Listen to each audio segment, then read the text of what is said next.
This is Sundar Pichai. Recently, he's been put in charge of a whole bunch of stuff at Google.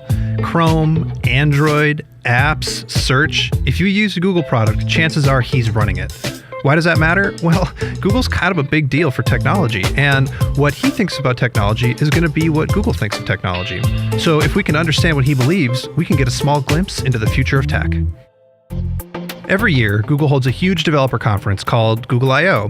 It's a place for them to let developers know what they're thinking about for the next year. And what Google's thinking about for the next year involves a lot of high-end computer learning. So this is your first I/O, I think, where you are fully, completely, officially in charge of everything that's getting presented.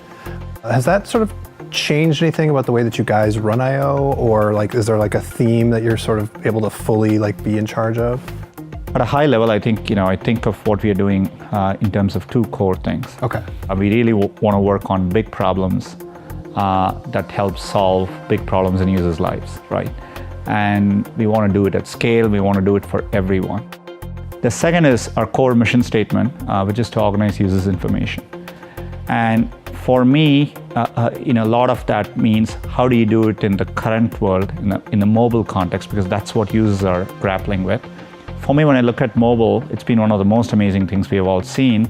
But from a user standpoint, they're deluged with information, which is great. They get a lot of stuff done, but we think we can help do it better. So you will see us talk about how we can take Google Now and make it work better in the context of your phone.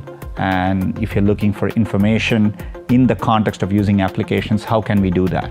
If you listen to what Sundar is talking about, you can see how it applies to everything that Google is announcing here at I/O. Photos is going to give you all of your photos in the cloud, and it's going to use Google's computers to help you search them.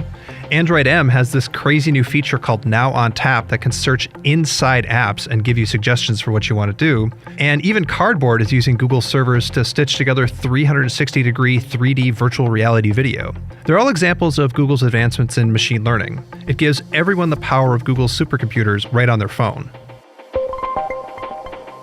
Supercomputers for you or me is great and all, but Google's next step is to bring them to people that haven't had computers at all. So I've been talking to a bunch of people over the past couple of weeks, and a phrase I'm hearing over and over again is, the next billion. There's a billion people using Android. How do we get the next billion? And it seems like you guys are doing a lot. But what do you think is the most effective? Where are you going to have the most gains? The entire PC industry reached about 1.7 billion people. We are truly dealing with the first computing platform which is going to touch people at scale. Mm-hmm. At a core, we want to build products for everyone. And so at a basic level, at a foundational level, both providing computing and making it accessible, which is why we are interested in Android One, we are interested in affordable Chromebooks, and to thinking about connectivity over time, which is why we are doing things like Project Loon. Project Loon is probably the most obvious example of how Google is trying to reach the next billion. It's floating giant weather balloons over remote regions of the world to provide internet access. And it's this kind of crazy stuff that I find really interesting about Google as a company. It's shown interest in AI, robotics, and even curing death. And there's also programs like ATAP, which combines hard science with incredibly short deadlines to create things like modular phones and radar-enabled wearables that are so ambitious they hardly seem believable. It seems like a lot of this stuff is really cool and interesting, but it's hard for me to see a path for it to be anything more than a cool experiment.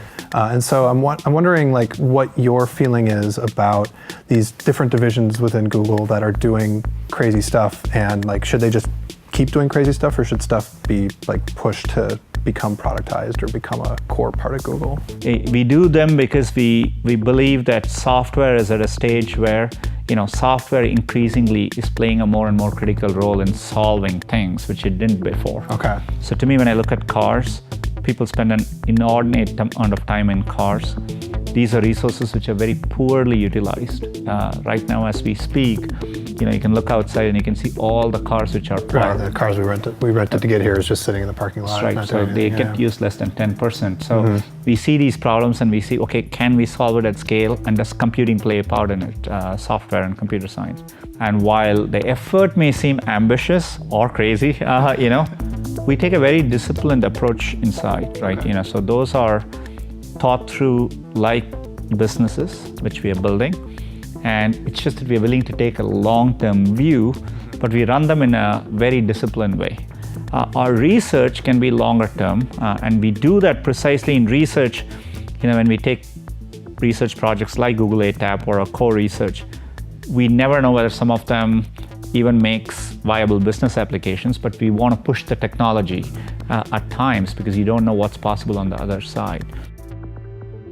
Okay, I'll admit that it's totally a cliche to say that Google is trying to give everybody a supercomputer in their pocket. But that is really what they're trying to do.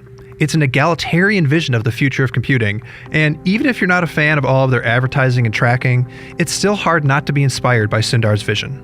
The thing which attracted me to Google and to internet in general is that it's a great equalizer, right? And so to me, I've always been struck by the fact that Google search worked the same as long as you had access to computer with connectivity, if you were a rural kid anywhere, or if you were a professor at Stanford or Harvard.